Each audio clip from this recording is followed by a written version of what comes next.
दोस्तों, आज जिस दिन आप ये वीडियो देख रहे हैं, आज है 29 मई 2024 और महज 3-4 दिन का फासला है, क्योंकि कल 30 तारीख हो जाएगी और उसके बाद जो है कि 31 और पहली, मतलब 2 दिन का टाइम और बचा है। आप कह सकते हैं 2 दिन का टाइम बचा है, जिसमें कि लास्ट चरण की वोटिंग होनी है। और पूर्वांचल की चर्चा तो इस टाइम पे बहुत ज़्यादा है, यूपी के पूर्वांचल की, जिसमें बनारस, चंदौली या तमाम ऐसी सीटें आने वाली हैं जहाँ पे वोटिंग होनी है। और यहाँ से मुझे लगता है कि भारतीय जनता पार्टी हो चाहे इंडिया गठबंधन हो, दोनों लोगों को अच्छी खासी उम्मीदें हैं और सारा फोकस लोगों का इसी पूर्वांचल पे टिका हुआ है, लगा हुआ है। इसलिए क्योंकि आखिरी फेज का चुनाव है और पूर्वांचल की जो सीटें हैं, पूर्वांचल की जो जनता है, ये काफ़ी ज़्यादा इम्पोर्टेंट रखती हैं। यहाँ की सीटें, यहाँ की जनता और यहाँ का यहाँ का जितना भी चाहे सरकार द्वारा काम किया गया हो या विपक्ष द्वारा तमाम सवाल पैदा किए गए हों, तो बहुत सारी चीज़ों पे लोग बड़े गहराई से अध्ययन करते हैं। और कह सकते हैं आप, पूर्वांचल की पॉलिटिक्स एक तरीके से यूपी की पॉलिटिक्स डिसाइड करती है, पूरे देश की पॉलिटिक्स को एक नया रूप प्रदान करने का काम करती है। और आपको पता है यूपी और बिहार में बहुत ही ज़्यादा, मतलब जनसंख्या की दृष्टि से बड़े राज्य हैं, तो वोटों का प्रतिशत भी बहुत ज़्यादा है। तो ज़्यादातर अगर जिसके फेवर में वोट जाता है तो निश्चित तौर पे उसको इससे कहीं के लाभ होता है और निश्चित ही सत्ता में एक अहम भागीदारी वो जाके निभा पाता है।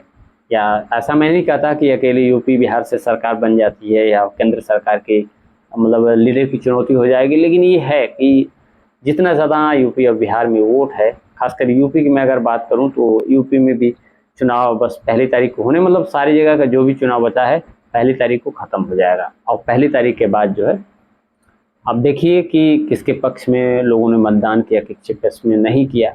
हालांकि बहुत ऐसा देखा जाता है कि सरकार के खिलाफ अक्सर मत पड़ जाते हैं। जितने मार्जिन से पिछला चुनाव कोई जीतता है तो उसका वोट घटता है, मुझे नहीं लगता कि बहुत ज़्यादा बढ़ता है, क्योंकि अक्सर बहुत दिन पहले से मैं ये चीज़ें देख रहा हूँ। क्योंकि एक बार पता है अब कितना काम हुआ था, कितना नहीं हुआ था। मैं मानता हूँ कि हर काम में कोई परफेक्ट नहीं होता, वो चाहे कोई भी प्रधानमंत्री हो, कोई भी आदमी हो, सबका एक अलग अलग कार्य क्षेत्र होता है, अलग अलग एक क्वालिटी होती है जिसमें वो काफ़ी अच्छे होते हैं। कहीं कहीं वीक पॉइंट भी होता है, चाहे अखिलेश यादव हों, मुख्यमंत्री योगी हों, राहुल गांधी हों, अमित शाह, या जिनकी भी आप अगर बात कर लो, तो सबके पास कुछ न कुछ पॉजिटिव चीज़ें होती हैं, कुछ न कुछ निगेटिव होती हैं। लास्ट फेज के चुनाव में पूरे नेताओं ने अपना पूरा जोर लगा दिया है। खासकर पीएम मोदी तो यहाँ पे बनारस में आके अब की बार रहे भी, और फिर से बनारस आने वाले हैं, ऐसी खबरें चल रही थी।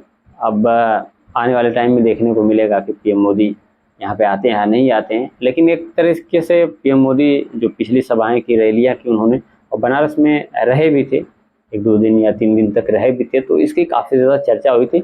गंगा पे बार बार सवाल हो रहा है, जो कि बहुत ज़्यादा नदी कह सकते हैं आप ना, कि एक बार पीएम मोदी ने बोला था कि मुझे गंगा माँ ने बुलाया है। तो इस बात को लेके काफ़ी लोग वीडियो बना रहे हैं इस टाइम पे।